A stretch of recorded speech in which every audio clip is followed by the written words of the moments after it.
Welcome to ground tasty சமையல். Hello foodies, நம்ம குயிக்காக 5 நிமிஷத்துலேயே செஞ்சு முடிக்கக்கூடிய ஒரு சட்னி ரெசிபி தாங்க பார்க்க போகிறோம். இந்த சட்னி செய்கிறதுக்கு எந்த பொருளையுமே நம்ம வதக்கவும் தேவையில்லை, வறுக்கவும் தேவையில்லை. லாஸ்ட்டில் இதுக்கு தாளிப்பு கொடுக்கறதுக்கு மட்டும் நம்ம ஸ்டவ்வை ஆன் பண்ணால் போதும். அதுவே நமக்கு தேவைப்பட்டால் மட்டுமே தாளிச்சிக்கலாம். எப்படி செய்யுதுன்னு பார்த்துடலாம். ஒரு மிக்ஸி ஜாரில் 2 மீடியம் சைஸ் வெங்காயம் இது போல் ரஃப்பாக கட் பண்ணி சேர்த்துக்கோங்க. இதனோடையே ஒரு 1/4 மூடி அளவு தேங்காய் துருவல் சேர்த்துக்கலாம். தேங்காய் அப்படியே நீங்கள் பத்தையாக இருந்ததுனாலுமே சேர்த்துக்கலாம்.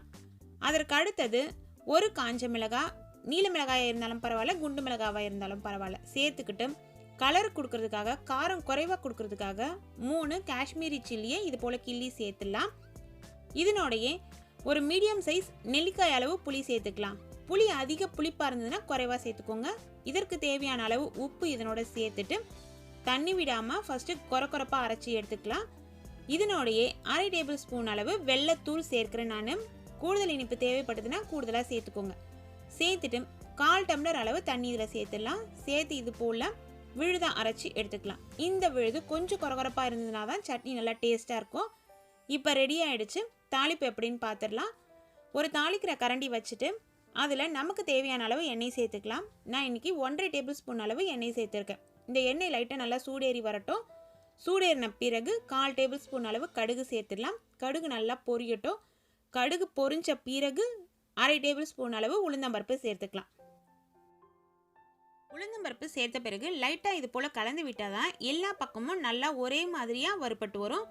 உளுந்தம்பருப்பு கோல்டன் கலரில் மாறின பிறகு 2 இனுக்கு கருவேப்பிலையை உருவி இதில் சேர்த்துட்டு அதையும் கலந்து விட்டுடலாம். இது செய்யும் பொழுது ஃப்ளேம் லோ ஃப்ளேம்லேயே வச்சுக்கோங்க. ஹை ஃப்ளேமில் வச்சிங்கன்னா கருகி போயிடும்.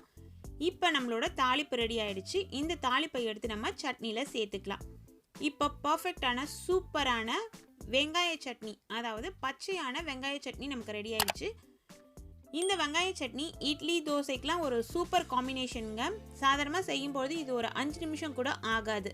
ஆனால் இந்த சட்னி செய்யும்பொழுது நம்ம கவனத்தில் வச்சுக்க வேண்டிய விஷயம் என்ன அப்படின்னு பார்த்தீங்கன்னா, நான் சொல்லியிருக்க அளவுப்படி 2 மீடியம் சைஸ் வெங்காயத்துக்கு ஒரு சாதாரண மிளகாய், அதாவது காரம் இருக்கக்கூடிய மிளகாய் 1, அது இல்லாத 3 இல்லை 4 காஷ்மீரி சில்லி நம்ம சேர்த்துக்கலாம். இல்லை காரம் உங்களுக்கு நிறைய பிடிக்கும் அப்படின்னா சாதாரண மிளகாயை நீங்கள் சேர்த்துக்கோங்க. புளியோட அளவு கவனமாக சேர்க்கணும். சில புளி இனிப்பாக இருக்கும், சில புளி நல்ல புளிப்பு சுவையாக இருக்கும். அதற்கேற்றாற் போல் அதை நீங்கள் கூடுதலாகவோ இல்லை குறைவாகவோ சேர்த்துக்கோங்க. வெல்லமும் பார்த்தீங்கன்னா நான் ரொம்ப இனிப்பில்லாத அளவுக்கு 1/2 டேபிள் ஸ்பூன் அளவு சேர்த்துருக்கேன். உங்களுக்கு இனிப்பு ஃப்ளேவர் பிடிக்கும் அப்படின்னா கூடுதலாக சேர்த்துக்கோங்க. இதெல்லாம் கவனத்தில் வச்சுக்கிட்டு சேர்த்து நம்ம அரைக்கும் பொழுது கவனிக்க வேண்டிய விஷயம் ரொம்ப முக்கியமானது என்ன அப்படின்னு பார்த்தீங்கன்னா, மிக்சியில் அந்த ஃபஸ்ட்டு சுவிட்ச் இருக்கும் இல்லைங்களா, அந்த ஃபஸ்ட்டு இதில் மட்டுமே வச்சு ஒரு கொரப்பாக அரைச்சி எடுத்துக்கோங்க. தண்ணியும் நிறைய சேர்க்கக்கூடாது. இது போல் சேர்த்து அரைச்சி எடுத்திங்கன்னா இந்த சட்னி ரொம்பவே டேஸ்ட்டாக சூப்பராக கிடைக்குங்க. நீங்களும் ட்ரை பண்ணி பார்த்துட்டு எனக்கு கமெண்ட்ஸில் சொல்லுங்கள். இந்த ரெசிபி உங்களுக்கு பிடிச்சிருந்துன்னா வீடியோ ஒரு லைக் பண்ணுங்கள். உங்களோட ஃப்ரெண்ட்ஸ் ரிலேட்டிவ்க்கு முடிஞ்சதுன்னா ஷேர் பண்ணி விடுங்க.